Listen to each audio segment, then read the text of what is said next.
मित्रों, देश विरोधी गतिविधि के आरोप में बिहार का पूर्वी चंपारण जिला फिर से सुर्खियों में बना हुआ है। बिहार के मोतिहारी जिले के चकिया थाना अंतर्गत एक मदरसा में जब छापेमारी की जाती है तो उस मदरसा में अवैध हथियार बरामद किया जाता है। फिलहाल पुलिस जो है उस मदरसा में पढ़ाने वाले तमाम मुल्ला मौलवी को गिरफ्तार कर चुकी है और आगे की जाँच कर रही है। मोतिहारी एसपी स्वर्ण प्रभात के निर्देश के बाद उस मदरसा में छापेमारी की जाती है जहाँ से अवैध हथियार बरामद किया जाता है और वो मदरसा वही मदरसा है जिस मदरसा में कभी पीएफआई से लिंक पाया गया था। जरा सोचिए, पीएफआई एक आतंकी संगठन है और उस पीएफआई से उस मदरसा में जब लिंक पाया गया उसके बाद भी उस मदरसा के ऊपर बुलडोजर नहीं चला। वो मदरसा अभी तक चल रहा है। बिहार सरकार के पैसों से वो मदरसा चल रहा है और हर महीना उस मदरसा में पढ़ाने वाले तमाम मुल्ला मौलवी मौलाना को पैसा दिया जाता है, सैलरी दिया जाता है। जरा सोचिए, और वो मदरसा में होता क्या है? हथियार मिलता है, बम मिलता है, बम बनाने की ट्रेनिंग दी जाती है, आतंकवाद को पैदा किया जाता है और वो मदरसा हमारे बिहार सरकार और हमारे भारत सरकार के पैसों से चलता है। आपने देखा होगा कि उत्तराखंड में पुष्कर सिंह धामी ने तमाम मदरसों को बंद कर दिया। असम में हेमंता बिस्वा शर्मा ने तमाम मदरसों के ऊपर बुलडोजर चलवा दिया। लेकिन हमारे कई ऐसे राज्य हैं जहाँ पे मदरसा अभी भी चल रहा है। हमारे और आपके टैक्स के पैसा से मदरसा चल रहा है और उसमें पढ़ाने वाले तमाम मुल्ला मौलवी मौलाना को हर महीना सैलरी दिया जाता है। और सोचिए उस मदरसा में होता क्या है।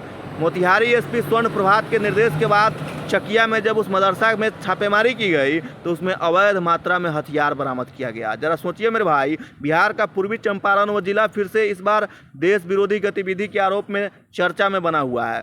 चकिया थाना अंतर्गत वो मदरसा है और उस मदरसा में हथियार बरामद किया गया है और उसी मदरसा का संपर्क कभी पीएफआई जैसे आतंकी संगठन से भी था। इसके सामने आने के बावजूद भी वो मदरसा के ऊपर बुलडोजर नहीं चलाया गया, उसका मान्यता तक रद्द नहीं किया गया। अभी भी उसमें मुल्ला मौलवी मौलाना पढ़ाता है और पढ़ाई के नाम पे भैया उसमें बम बारूद गोला हथियार बनाने का ट्रेनिंग दिया जाता है, आतंकवादी पैदा किया जाता है और बिहार सरकार उसमें पढ़ाने वाले तमाम मुल्ला मौलवी मौलाना को तनख्वाह देती है। वो पैसा मेरा और आपका होता है। वो पैसा जो है मेरा और आपका होता है, वो पैसा इस देश के जनता का होता है। जरा सोचिए मेरे भाई, हमारे देश में मदरसा कितना खतरनाक है, कितना घातक है कि उसमें हथियार बम बारूद आतंकवादी पैदा ले रहा है। यही सब चीज़ हमारे देश में चल रहा है। अभी बिहार के मोतिहारी ज़िले से ये पकड़ा गया है। अभी 3 लोगों को पुलिस ने उठाया है, आगे की जांच चल रही है। पता लगाया जा रहा है कि इसका संपर्क और आगे कहां तक है और बिहार में और कितना ऐसा मदरसा है जिसमें हथियार बनाने की ट्रेनिंग दी जाती है, बम बनाने की ट्रेनिंग दी जाती है, आतंकवादी को पैदा किया जाता है। आपने देखा होगा अभी 2-4 दिनों पहले एक वीडियो वायरल हुआ था उत्तर प्रदेश से, जहाँ एक मदरसे में उसमें पढ़ाने वाला जो मौलवी मुल्ला मौलाना था, एक 10 साल के बच्चों को बेरहमी से पीट रहा था। उसका वीडियो वायरल होता है, पुलिस उस मौलाना को गिरफ्तार करती है और उसको जेल भेज देती है। लेकिन सोचिए मेरे भाई, हमारे देश में जितने भी मदरसा चल रहे हैं उसमें होता क्या है?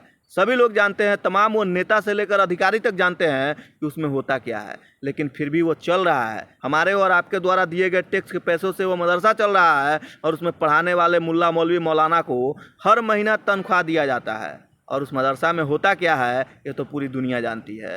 भाई साहब, समय रहते हुए अगर मदरसा जैसे दिमाग को ख़त्म नहीं किया गया तो आने वाले समय में यही मदरसा, इसी मदरसा से पढ़ने वाला वो आतंकवादी जिहादी सुअर का पिल्ला इसी मदरसा से पढ़ करके निकलेगा और साला जगह जगह बम फोड़ेगा और तमाम लोगों को मारेगा, जैसा कि अभी तक होते आया है।